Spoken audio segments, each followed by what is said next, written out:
मोदी सरकार 3.0 शाम 7:15 पर शपथ लेगी। यूपी में 2.0 में 12 चेहरे थे मोदी सरकार में, लेकिन अब वो सिमट के रह गए 7 पे। ये समीकरण क्या कहता है, इस पर बात करने के लिए हमारे साथ वरिष्ठ पत्रकार हेमंत तिवारी जी हैं। सर, इसको कैसे देखते हैं? 2.0 में 12 मंत्री और 3.0 में महज 7। देखिए, 2.0 की बात अलग थी। 2.0 मोदी तब था जब उत्तर प्रदेश जैसे राज्य में सपा बसपा का एक डेडली कॉम्बिनेशन था और उसको परास्त किया था मोदी के चेहरे ने, भारतीय जनता पार्टी की रणनीति ने। 64 सीटें आई थी, 62 सीटें बीजेपी की और 2 सीटें अपना दल अनुप्रिया पटेल। तो इस बार तो परफॉर्मेंस बहुत ही खराब है। इस बार भारतीय जनता पार्टी की पूर्ण बहुमत की सरकार का रास्ता तो उत्तर प्रदेश ने ही रोक दिया। कहाँ आप आधे पे रह गए? आपका पिछला परफॉर्मेंस ज़बरदस्त था। इस बार आपने जो गलतियां की उसका परिणाम यह है कि आप आधे पे रह गए। तो जाहिर सी बात है कि सरकार में प्रतिनिधित्व उत्तर प्रदेश का करीब आधे के आसपास ही रह जाएगा। 12 मंत्री थे, 7 रह गए। ज़्यादातर मंत्री चुनाव हार गए उत्तर प्रदेश में। अब ऐसा है कि उत्तर प्रदेश की राजनीति में एक ऐसा दौर आ गया है जब भारतीय जनता पार्टी को यहाँ खुद अपने पक्ष में जातीय गोलबंदी की ज़रूरत पड़ेगी। इन चुनाव ने सिद्ध कर दिया है। भारतीय जनता पार्टी क्यों हारी? भारतीय जनता पार्टी तो इसलिए हारी ना कि अखिलेश यादव ने इस पूरे चुनाव को पिछड़ा बना मगड़ा कर दिया और भारतीय जनता पार्टी उन अफवाहों को ज़मीन के स्तर तक खारिज नहीं कर पाई जिन्होंने गैर यादव, ओबीसी और दलितों को समाजवादी पार्टी के विपक्ष में कर दिया। संविधान बचाने और आरक्षण बचाने वाली बात जनता के मन में पहुंच गई और इस तरह का परिणाम आए। तो अगर इससे बचना है तो जाहिर सी बात है कि आने वाले दिनों में भारतीय जनता पार्टी को ओबीसी की प्रमुखता वाली राजनीति पर जाना पड़ेगा, दलितों को ज़्यादा तवज्जो देनी पड़ेगी। हालांकि आज जो मंत्रीगण शपथ ले रहे हैं उसमें भी 7 में 3 ओबीसी वर्ग से आते हैं, अनुप्रिया पटेल और पंकज चौधरी ये कुर्मी जाति से हैं और राजनाथ सिंह एकमात्र क्षत्रिय हैं। डॉक्टर महेश शर्मा और जितिन प्रसाद ये 2 ब्राह्मण हैं और बीएल वर्मा लोध जाति से आते हैं। बीएल वर्मा पिछली सरकार में भी मंत्री थे। महेश शर्मा को नरेंद्र मोदी की पहली सरकार में स्वतंत्र प्रभार का राज्य मंत्री बनाया गया था, लेकिन मोदी 2.0 में उनको ड्रॉप कर दिया गया। इस बार बहुत बड़े बहुमत से जीत कर आए हैं, काफ़ी मत उनको मिले, तो इस बार उनको मौका मिल रहा है। यानी 2 ब्राह्मण, 1 क्षत्रिय, 3 बैकवर्ड और 1 जाट। जयंत चौधरी जाट हैं और जाटों का प्रतिनिधित्व देना, खासतौर से सहयोगी दल जो 2 की दोनों सीटें जीती, उनको 2 सीटें दी गई थी, दोनों जीते। तो मुझे लगता है कि वेस्टर्न यूपी और जाटों में अच्छा खासा प्रभाव इसका पड़ेगा जयंत चौधरी को केंद्र में मंत्री बनाए जाने से। हाँ, कुछ बातें ज़रूर हैं जो थोड़ा सा लोगों को खल सकती हैं। जैसे आगरा से डॉक्टर एसपी सिंह बघेल चुनाव जीते, लेकिन उनको मंत्री इस बार नहीं बनाया गया, ड्रॉप कर दिया गया है। बाकी तो मुझे लगता है कि चुनाव हारने वालों को ही ड्रॉप किया गया है। अब वैसे रवनीत बिट्टू पंजाब से चुनाव हारे, उनको बना दिया गया। अन्नामलाई तमिलनाडु से चुनाव हारे हैं, उनको बना दिया गया है। तो मेरा अपना मानना है कि जब अखिलेश यादव पाल बिरादरी का प्रदेश अध्यक्ष बना सकते हैं और उससे पाल बघेल वोटों पर अच्छा प्रभाव डाल सकते हैं, तो इनका स्थान तो डॉक्टर एसपी सिंह बघेल, ये भी पाल गडरिया बघेल बिरादरी से आते हैं, तो इनका मौका मिलना चाहिए था। ये थोड़ी सी मुझे लग रहा है कि अब जो ही भारतीय जनता पार्टी के थिंक टैंक ने सोचा होगा, लेकिन इसको मैं एक तरीके की रणनीतिक चूक मानता हूँ। इस बिरादरी का रिप्रेजेंटेशन होना चाहिए था, और काबिल अधिकार वो हैं, सांसद हैं, अच्छे राजनेता हैं, उत्तर प्रदेश सरकार में कैबिनेट मंत्री रहे, इसके पहले सरकारी सेवा में रहे, इलाके में अच्छा रसूख है। तो मेरा ख्याल है कि एक नाम और जोड़ देना चाहिए था, लेकिन अब अपनी रणनीति, अपना हिसाब किताब, अपना मंथन चिंतन भारतीय जनता पार्टी का अलग होता है। सर, अभी तक की जो नाम फाइनल है, जैसे आपने नवीन लिया कि रवनीत बिट्टू जो पंजाब से आते हैं, तमिलनाडु अन्ना मिलाई, हारने के बावजूद उनको मंत्री बनाया जा रहा है। यहाँ स्मृति ईरानी जो बड़ा नाम, बड़ा चेहरा, महेंद्र नाथ पांडे, संजीव बालियान, साध्वी निरंजन ज्योति हार गए, तो क्या इनको जगह नहीं मिल सकती थी? क्या इनको जगह दी जानी चाहिए थी? समीकरण, जाति समीकरण और ये तमाम जो चीज़ें आपने बताई, इनको लेकर के क्या इनको जगह मिलनी चाहिए थी? जो इनको ड्रॉप किया गया, ये सही है अभी तक के जो डिसाइड किया गया है, जो नाम तय है? देखिए, बहुत सामान्य सी बात है, आप चुनाव हार गए तो आप कैसे बड़े चेहरे? नरेंद्र मोदी और योगी आदित्यनाथ से बड़ा चेहरा उत्तर प्रदेश में कोई था या है? नहीं है। लेकिन आप बुरी तरीके से उत्तर प्रदेश में चुनाव हारे, चेहरा कहाँ जीता?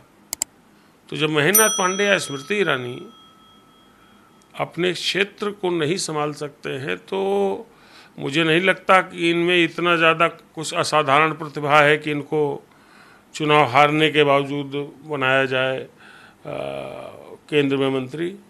वैसे भी चुनाव हारने के बाद आमतौर पे उन लोगों को रखा जाता है जिनका भविष्य की राजनीति में बेहतर इस्तेमाल हो।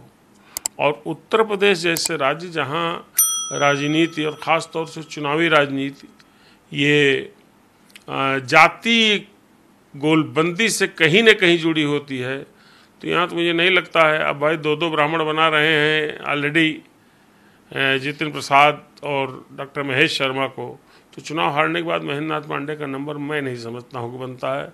और स्मृति ईरानी जातीय दृष्टि से बहुत ज़्यादा इस्तेमाल की उत्तर प्रदेश में नहीं है, क्योंकि उत्तर प्रदेश को रिप्रेजेंट करती हैं। कहीं और होती तो हो सकता है उनको चांस दे दिया गया होता जहाँ इतना जातीय राजनीति नहीं चलती, लेकिन उत्तर प्रदेश में बहुत ज़्यादा उनका इस्तेमाल नहीं है। और चुनाव बुरी तरीके से हारी हैं, ये भी नहीं किसी से 10 राजनेता से हारी हूँ। अगर वो राहुल गांधी या प्रियंका गांधी से चुनाव हार जाती तो बात थी, लेकिन वो तो उनके मैनेजर, उनके जो प्रबंधक हैं, जो प्रबंधन का चुनाव का करते रहे हैं, जो बहुत राजनीतिक स्वयं नहीं रहे हैं, उनसे चुनाव हारी हैं। तो मैं नहीं इसको उचित मानता हूँ कि उनको अवसर मिलना चाहिए था। मैं फिर कह रहा हूँ कि डॉक्टर SP सिंह बघेल एक डिजर्विंग कैंडिडेट थे, लेकिन अब जो भी सोचा हो भारतीय जनता पार्टी ने। अभी तक की, जैसे उसी पे बात आऊँ सर, कि अभी तक की जैसे आपने कहा कि हारे हुए 2 नाम आपने बताए, लेकिन हालांकि 3 नाम ऐसे हैं जो हारे हैं लेकिन फिर भी उन्हें मंत्री बनाया जा रहा है। और आपने कहा कि कोई मोदी और योगी से बढ़ के यूपी में कोई चेहरा था, तो क्या ये बड़े चेहरे, इनके हार के बाद इनके नाम के आगे क्वेश्चन मार्क लग गया इनकी राजनीतिक भविष्य आगे की? नहीं, मैं अगर आप जो बाकी लोग हारे उनकी बात कर रहे हैं तो ठीक है, लेकिन नरेंद्र मोदी तो पैन इंडिया एक बड़ा चेहरा है। आज भी भारत की राजनीति में नरेंद्र मोदी से बड़ा कोई चेहरा नहीं है किसी भी दल में, और जनता इसको इंडोर्स करती है, इसको एक्नॉलेज करती है, इसको स्वीकार करती है। अब चूंकि उत्तर प्रदेश में ऐसी राजनीतिक स्थितियां बना दी गई थी, अपोजिशन यानी इंडिया गठबंधन खासतौर से अखिलेश यादव के द्वारा, अब आप देखिए संविधान बचा कि नहीं बचा, रिजर्वेशन बचा कि नहीं बचा, ये कहीं था ही नहीं विषय। इसको तो एक शिगुफे के तौर पर चलाया गया, और उस शिगुफे को जनता ने, जो बहुत ज़्यादा पढ़ी लिखी जनता नहीं है, जो जातीय विषय आते हैं तो भावनाओं में बह जाती है, वो भावनाओं में बह गई। और दूसरा आपने देखा नहीं, कांग्रेस के दफ्तर में कितनी खातूनें पहुंच गईं गारंटी कार्ड लेकर के पैसा लेने, कितने कई जगह से खबर आ रही कि बैंकों तक लोग पहुंच गए कि हमको दीजिए 8,500 रुपये महीना जो आपने वादा किया था, वो तो पैसा मांग रहे हैं। राजनीति में सब चलता है। भारतीय जनता पार्टी भी बहुत बार ऐसी करती है, जैसे नरेंद्र मोदी से ही लोग कहते हैं कि भाई 15 लाख हमको 10 साल गुजर गए नहीं मिले।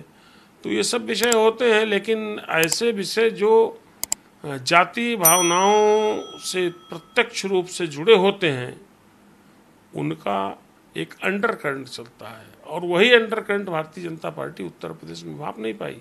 ये जो बड़े बड़े चेहरे हारे हैं, ये कहाँ भाप पाए? इनको नहीं लग रहा था कि इनके इलाके का जो दलित है वो भी जा रहा है समाजवादी पार्टी में, इनके इलाके के गैर यादव ओबीसी जो 2014 से लगातार भारतीय जनता पार्टी का समर्थक रहा है वो भी जा रहा है। इनको लगना चाहिए था ना। किस बात के बड़े नेता, किस बात के बड़े नेता?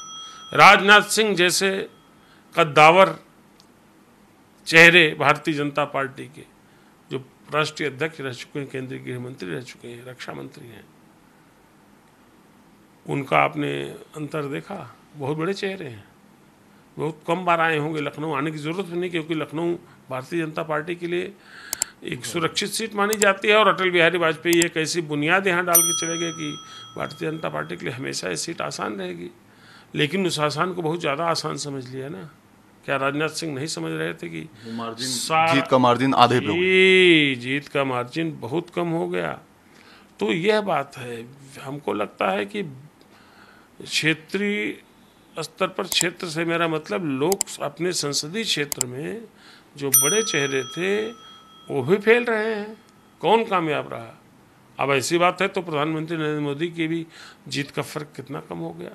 जाहिर सी बात है कि जो विपक्ष का मुख्य हथियार था, या तो आप उसको समझे नहीं, या समझ करके जमीनी स्तर पर, ग्रास रूट लेवल पर उसकी काट आप नहीं कर पाए। आखिरी सवाल सर, ये जो नाम फाइनल अभी तक हुआ है, आपके हिसाब से है कि एक नाम इसमें और बढ़ाना चाहिए? क्यों बढ़ाना चाहिए सर? मैंने पहले ही कहा, मैं पुनश्च कह रहा हूँ, 2024 के लोकसभा चुनाव के परिणाम ने उत्तर प्रदेश की राजनीति में एक बड़ा बदलाव दिखाया है,